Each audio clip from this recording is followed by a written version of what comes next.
Are you looking to get started or get up to date with Copilot, Microsoft's AI assistant?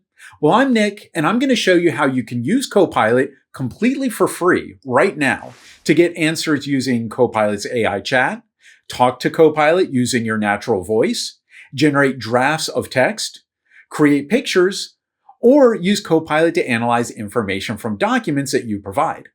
I'll even share some tips for writing better prompts to get more effective responses from Copilot. This video just focuses on the free version of Copilot. There are more feature-rich versions available if you upgrade to Microsoft 365. You can purchase your own subscription as an individual, or some people use a Microsoft 365 account managed by their employer, company, or similar organization. I actually have a full training course covering that version here on this channel. The link is in the description.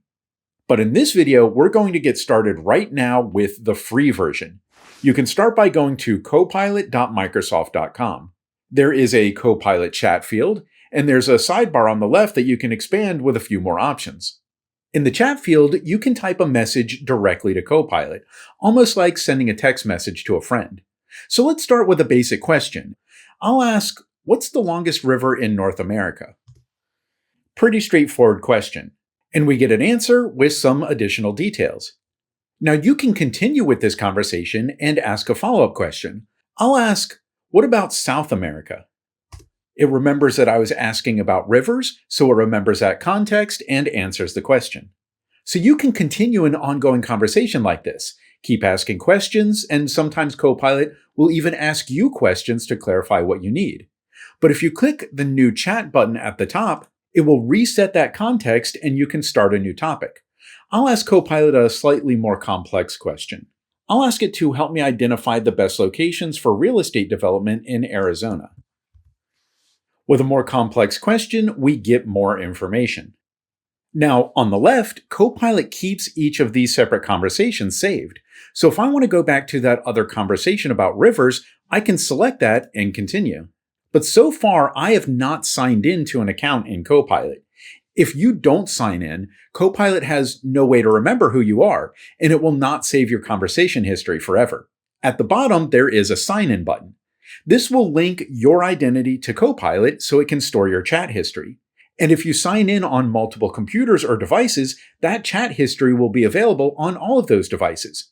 And if you don't have an account, you can choose Microsoft and you can create a new free Microsoft account here. I'll sign in with my Microsoft account. And back in Copilot, of course, your saved chats are listed on the left. You can open a menu on each one, and there's an option to delete them. But I'll select the conversation about real estate development. And one big rule to remember is that Copilot finds information from the internet, so that information may not always be completely accurate. To help with this, Copilot uses citations.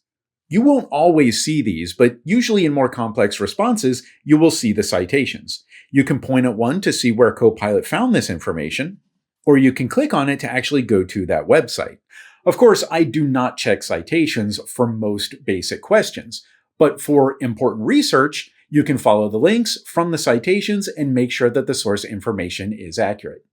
Moving on, you can type your requests in the chat field, but you can also talk with Copilot.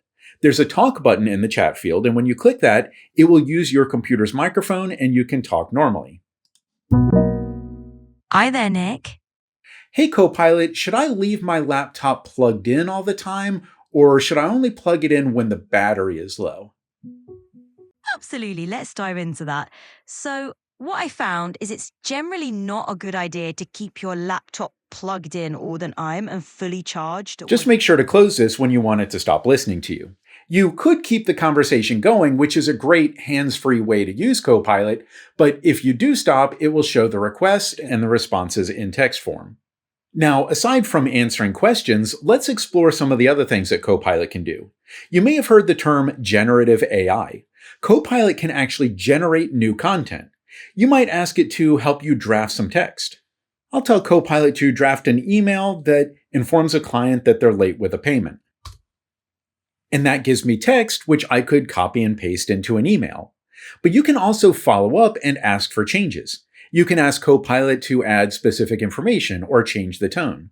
So I could tell Copilot to change the tone to be more friendly and remind them that they have not missed a payment in over 10 years.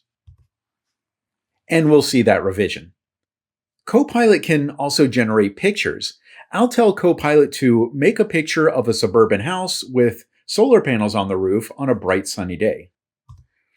This will take some time, and then it gives me a picture. Of course, I can ask for changes to the picture as a follow-up request. So I might say, how would this look at night with an electric car in the driveway? It takes some time, then gives me the updated picture. You can even combine elements from different pictures. I'll drag a picture of myself to the chat field, then tell it to add me to the scene. And once you have a picture you like, there's a button to download the final picture. Or you can choose the library option on the left to see the library of all of the pictures that Copilot has generated for you. So you can always go back and download them later. Of course, this only works if you are signed into an account. Now, a moment ago, I dragged a picture into the chat field. So you can drag pictures or documents directly into the Copilot chat field and ask Copilot to analyze them for you. Or you can click the plus button and upload files that way. So I'll upload a spreadsheet with a product inventory, and I'll ask which are the top 5 items with the highest profit margin. And Copilot does that analysis for me. Now that's just one quick example, but you can ask much more complex questions to analyze the content in your documents. Which actually brings us to the last thing I wanted to dive into here.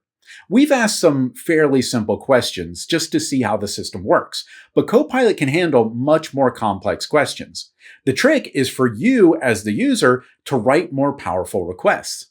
Sometimes new users can have a hard time thinking of what types of questions to ask or what to use Copilot for. When you start a new chat, there are some suggested prompts below the chat field.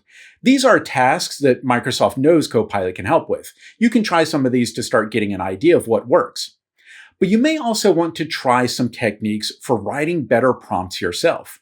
There's a concept called prompt engineering. There are lots of resources available on prompt engineering, including several books. Of course, I recommend you do some research and learn more about that. But for now, I want to kind of simplify this so you have some tools to start writing better prompts right now. And it starts with identifying different components in a good prompt. Components like role, goal, context, expectations, and sources. These components are not the whole story, but let's just start with these. Earlier, I asked Copilot for information about real estate development in Arizona. Let's write a better version of that question using these components. To start, I might write, you are an urban developer with 20 years of experience. I'm giving Copilot a role. I want it to answer questions the way that person would answer questions. Next, I'll tell it I want it to identify locations that may benefit from retail and community-based redevelopment. This is my goal. The more detail you can offer in the goal, the more likely Copilot will find information to achieve that goal. Next, I can tell Copilot, your recommendations will focus mainly but not exclusively on the American Southwest region. I need to be aware of available resources, tax incentives, and government oversight. This is important context. If I only want answers related to Arizona, I can specify that. If I want to expand to the Southwest region, I can specify that. Context gives scope to your request. Next, I'll tell Copilot to give me detailed responses, but finish each response with a concise overview of the information in a bulleted list. These are my expectations, telling Copilot what I want and how I want it formatted. Some people would identify the format and the tone as separate components, and that can be helpful, but I've rolled that into my expectations here. Finally, consider sources if you have any. If you just want Copilot to find whatever information it can from the internet, you don't have to worry about sources. But if there are specific websites you want it to refer to, then tell Copilot that in the prompt. If you have specific documents or pictures you want Copilot to use as sources, be sure to add those. Using all of these components, we have a longer but much more effective prompt. I have that full prompt written here and ready to go, including all of those components, and it finishes with the original question I wanted to ask. It certainly can take more time to write a robust prompt that uses each of these components, but let's see the results that Copilot gives me. I think I got much more detailed and extensive results here. And you don't always have to use every component. Just use the components that you think will be most helpful for your task. We've also established valuable context here, so I can continue in this chat with follow-up questions and more requests, which will all be addressed according to the context that I've set. And we've only scratched the surface of prompt engineering here, but I think you can try writing prompts with these components and you'll get much more detailed information from Copilot. And we did all of this with the completely free version of Copilot. I'd like to think you now have a good foundation to start working. And one thing that I'd like you to remember is that Copilot changes constantly. The core features that you've seen here should be stable for a while, but you might see some new features or changes to the interface over time. Just be ready for things to shift a little. And be sure to subscribe to this channel for more videos like this.